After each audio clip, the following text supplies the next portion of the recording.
5, 16, 19, 21, 30, 3 and 10. Check results. You remember? 102. 102. 102 days of doing this. Put a day, 102, put a day because Doctor away, whatever. Not much going on. Not much going on. I mean, I know recently I spoke about KSI, drama, all that stuff, all that good, great stuff. You know, drama that pumps, fuels the world and keeps it going round, right? And we were talking about the whole Wade thing. If he can take criticism, you know, he took a bit of an L there. And now he's taken another. Said the P word, you know, Pakistan, cut it in half. Got in trouble, apologised. There we go. I feel like, God, this could be rebranded to just a cancellation pod because it seems to be something I talk about so much. So you probably know where I stand in it. But like, me personally, by the way, I didn't even know that word was offensive in any kind of way till like 3 years ago. No lie. We like that was like saying, because we'd say it in school and not as an insult. Like we'd say it to people who are from there in school, like just because you're from there, like, hey, aren't you? It would be like saying, hey, on what can be shortened? It'd be like, hey, you're an Aussie. It'd be like, oh, yeah, but you're an Aussie, innit? That's why you're an Aussie, right? So I've said it multiple times, and then I found out like 3 years ago, oh, apparently you're not meant to say that. Apparently it's rude, right? Now, when I think back on those times now and see things with a different lens, I can think, oh, wait, I think other Asian people were using it in a negative way back then, but the rest of us uneducated children, I don't think. I mean, maybe some of us did, but I mean, to me, it was just never something that deep. It was never really a word. It's like people from Bangladesh would say it to people from Pakistan, or people from Pakistan would say people from Bangladesh smell like fish or something, like call them fishermen or say they stink of fish or something like that. I can't remember. So it was like an in Asian thing. So I'm not saying KSI didn't know, but till now he's much older, and you would just know. But like, I just know. I just feel like with words, right? There's like, what's the scale? Can someone like make me a scale of like words in order of what's the worst and like what one like going down? Because it's like the R word, you know. I'm not gonna say it because it's just like, it's like, what can you like? Okay, words for disabled. No, not for disabled, but to use as a sort of slur. Instead of disabled, you got the R one, the M one. If you know, you know, right? All these words, right? And it's just like, they're like words you shouldn't say. Like people would prefer if you didn't, but like, maybe again because I've been watching these comedians podcasts where they kind of just rattle shit off all the time, and you're just like, oh, people say this and they have a career and they have a platform, and people don't really get mad because they know it's a joke or whatever, and they know it's this and they know it's that.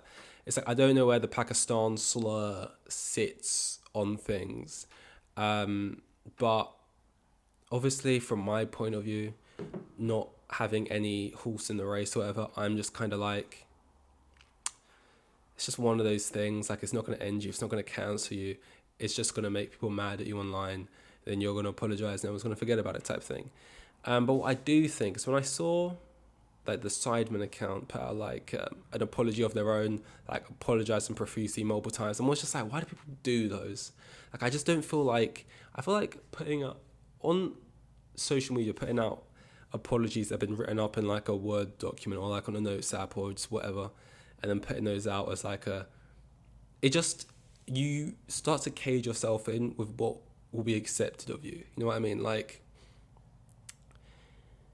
and I'm not saying you should just go around just doing whatever you want and never apologising, because then, but at the same time, as long as it's not deep, it's just kind of like, you're going to create an audience that wants to be there because they know what they're getting from you and they're accepting of that. But I just feel like when you say you apologise for this and that and this, for anything anyone gets mad about, it's like, you're just setting yourself into these these walls now of like it's so easy to step out of line. By the way, I think they apologize, but just like your jobs are making videos. In a video, you can make an apology. I just feel like pulling it down into like an almost document and pulling it up on social media, just making it like some formal thing. It just feels a bit over the top and stuff.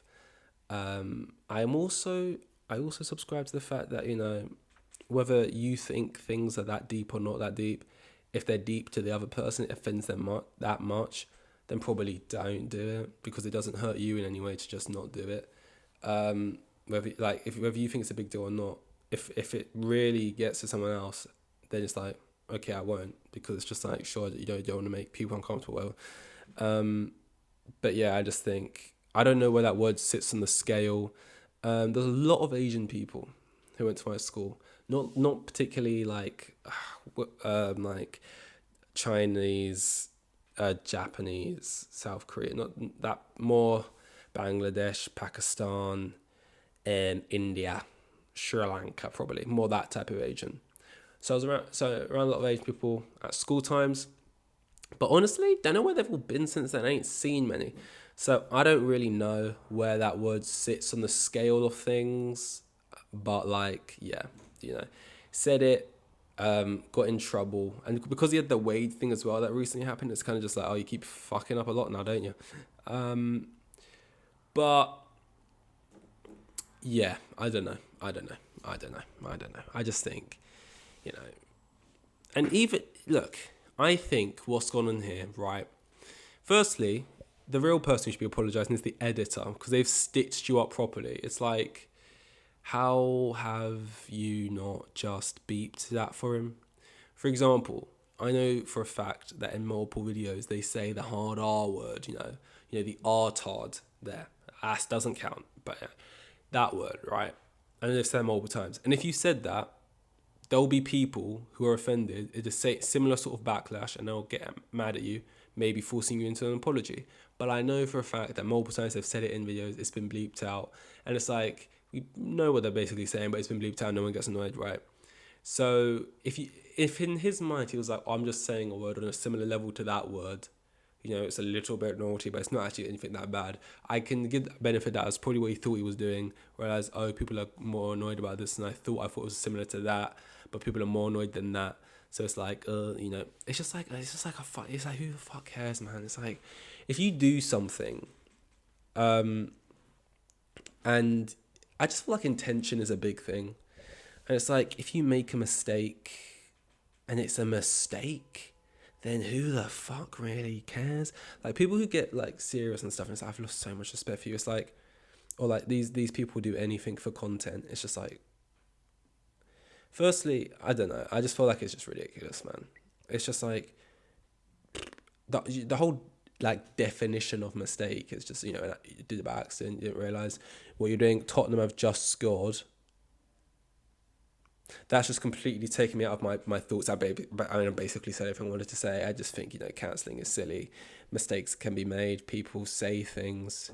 Good people say maybe things that they shouldn't sometimes. Wow, you know, what are we going to do about it? So, you know, they say sorry. Yeah, sure, they did these full-on apologies. I don't think they should have done that bit, but, you know, they did. All right, a better person than I am. But, yeah, low-key, I'd be kind of like to the editor, you fucked me over here, mate. You fucked me. And you know what? You're fired. But that Tottenham notification, quite important to me. Little bet on that game, you know. Kind of want to see who scored the goal. So it's kind of taken me out of that a little bit now. And I'm curious to see what's happened there. Have I got any way of checking? No, because I'm doing this, and because if I sort of check on the laptop, it will freeze the audio and I will not be able to see. The reason I need to see it so urgently and I can't just check in 6 minutes time is because, let's just say one of the bets was for a certain person to score first and for a result to finish at a certain score line. Now, if within those next 6 minutes another goal came in and it was for maybe the team that I needed to not score any goals, it would then ruin that bet. And if I maybe wanted to cash that out, that bet, because a certain goal, if it was by a certain goal scorer, would have meant that the cash out would have been quite good. Then, you know, those 6 minutes would be crucial, and maybe not checking within this time frame would be something that I indeed then regretted. And we've only done this for about 10 minutes and 17 seconds. I was planning to go for another 5, 6, 7 minutes or so, but I've got big things at play here. Not really. I don't bet big money. I'm not a big bettor. You know, I bet for minimal profit to make me just feel good. I don't bet for the buzz. I don't get a buzz out of it. I don't enjoy it. It's more just like, if I can have an extra £10 each week, sure. It's like a little bit of pocket money from the gods. I'm not one of these people put money on, like, I want to get the rush of winning like 200 quid or like £2,000 on some big bet that was never going to come through, but then it came through and it's like, oh, I made it. Hate that shit. Just kind of want the nice little, oh, that was a nice little kick. That was a nice little woohoo. But yeah, anyway, this was 102. Gotta go do that now. So, Dankeschön, sayonara. See you tomorrow for 103. Here with the kids, and I've got 3 kids, and the geezer was probably on like maximum 20 bags a year. Like the most boring bloke you'll ever meet. He was like,